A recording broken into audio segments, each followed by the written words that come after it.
Hey guys, Sean here. Welcome to the F1 Word and to the second video on the channel today, and it's really starting to feel like the new season is just around the corner now. Try not to get too excited, Sean, but earlier today I gave my initial thoughts on the new Mercedes, but in this one it's all about one of the most anticipated launches of the winter, and that is of course our first look at the brand new Alpine.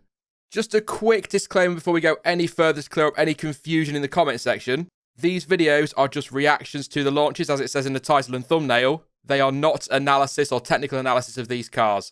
There is no point me sitting here trying to pretend I know what I'm talking about when it comes to what this barge board does and how that's different to last year, because I don't know. And that's why I like to just give my opinions and a bit of reaction to the livery and how the car looks, and then a little look ahead to each team's season.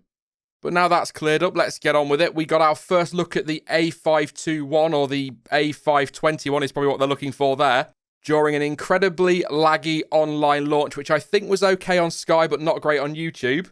And quite frankly, initial impressions of this livery, it is absolutely stunning. Absolutely stunning. It is, as perhaps expected, very similar to the teaser livery we saw a few weeks back, but with the blue replacing the black. I don't care, it looks fantastic. And you know as well, it's such a little thing, but I'm so pleased it's not all matte. I think the matte finish looks really good on the Red Bull, but I'm so pleased they appear to have gone with the chrome blue. It's just such a good call, and they've absolutely nailed it. It reminds me of, or at least it's got a very similar look to the old Prost liveries as well, the 2001 car especially, the AP04. So I'm very, very happy to see that, because I was a big fan of those liveries. And this is probably my favourite look so far. And honestly, I'm sort of blown away by how much I love this. A lot of people have been hyping up this launch and been looking forward to seeing what this car looks like. I've been more excited about the Aston Martin. And maybe that's why, no real expectations. But I'm a big fan. And unlike the Mercedes livery earlier today, you might have noticed, but I'm not torn on this one in the slightest. In terms of the technical side of things, for what it's worth, in the launch, the team emphasised the fact that this year's car is very much just an evolution of last year's car, which of course is what we already knew. And just a reminder that what we see in these renders is not what we're going to see out on track. There'll be a lot of changes between now and testing, and then even more between testing and the first race. But what we can see is Alpine's interpretation of the new simplified floor. And I will pop a side-by-side with the McLaren on screen now, because not all teams have given us a top-down shot of the car, so I can't compare it to the Mercedes, for example. But I think, to be honest, although we have these side-by-sides, I think they are going to all look very, very similar, because the regulations are quite tight with things like that.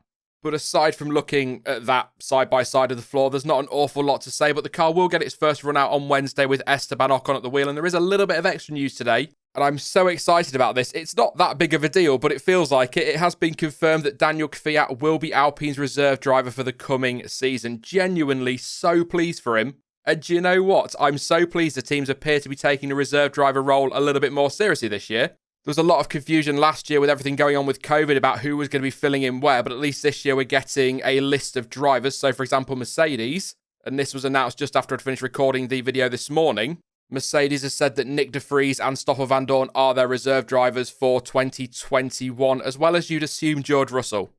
But anyway, looking ahead to Alpine's 2021 season, I'm actually really excited to see what the team can do. And yes, I'm also excited to see Fernando Alonso battling out with the likes of Sebastian Vettel, Daniel Ricciardo, and yeah, even Charles Leclerc, Carlos Sainz and co in that midfield. When I did my predictions last month, a few of you felt that I was selling them a little bit short. But as I've said so many times, the midfield battle will be so tight, and just one good or just one bad result could be the difference between finishing 6th and finishing, I don't know, 4th. So I wasn't really selling them short. I'm not talking about them being down in 6th place and 200 points off the team in 4th or whatever. It's just such a hard call, and I do think they will be dark horses this year. A team to keep an eye on, if you like. But maybe there'll be another team that looks towards 2022 more quickly. Because Alpine will want to be challenging for regular podiums and wins as soon as possible, and next year's big rules reset is a great chance for them to do that. It will be interesting to see when they decide to switch full focus to that car. Then again, that's probably something we could say about every single team. And the dynamic between Alonso and Ocon is kind of fascinating to me as well. Sure, Alonso is a fantastic driver, and I totally get why there is all this hype around his return. However, he has been away for 2 years, and there are no guarantees that he's just going to hop in that car and dominate Ocon. I do think he will come out on top. In fact, I'd be very surprised if he doesn't come out on top in the teammate battle. But I don't think it's going to be as clear-cut as perhaps some are predicting.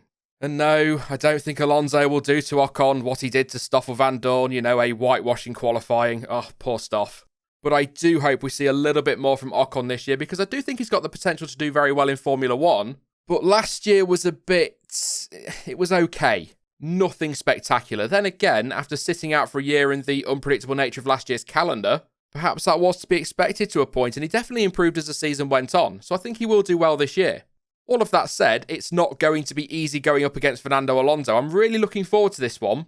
And yeah, let me know in the comments section, who do you think will come out on top in the teammate battle? How close do you think it's going to be? Overall though, and to summarise this complete and total waffle, I am, shock of all shocks, in love with this livery on that car, and it just looks incredible. By far, in my opinion, the best paint job we've seen so far, and it's going to be tough for anyone else to top it, although I'm sure Aston Martin will have something special for us tomorrow.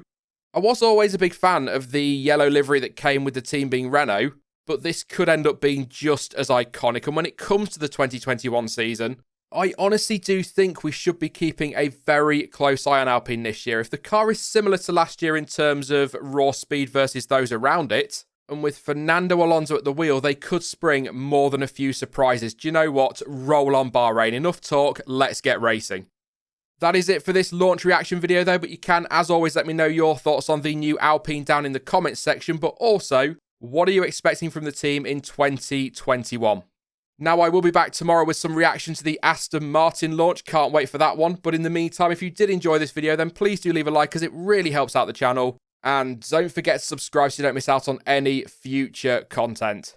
But as ever, thank you for watching. I've been Sean. This has been the F1 Word. And until next time, goodbye.